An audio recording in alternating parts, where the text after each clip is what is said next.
I'm working on a unit here. This is a Carrier 50JS-036-501. But I had to replace a fuse, the metal fuse. That fuse has been changed out before.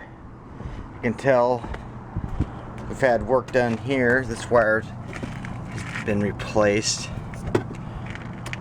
The contactor does not look original. So what I did is this is a 208. So I set the transformer up for 208. It says 200 on there, but it was set up for a 230. So my contactor's not going to be lazy anymore. But it's hard to see. But on this screw here is not tight, and this brass connector is actually pitted on the inside. So that screw needs to be tightened down so that the connectors are tight.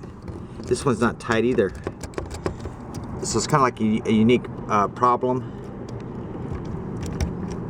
Yeah, so they've been arcing on those tabs there. So yeah, they're both coming from the compressor. That's what blew our fuse. So once those screws are tightened down, we're good to go.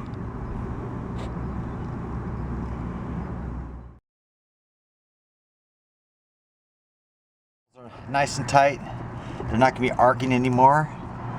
The new capacitor in for the condenser fan motors kind of weak, and this is it's like a 1/10 over on the amp, so I got to monitor that and make sure everything's good with that. But I'm going to slap the door on. I think we're going to be good to go. And that's it. I got the proper voltage now, proper 24 volts. So it's going to run good.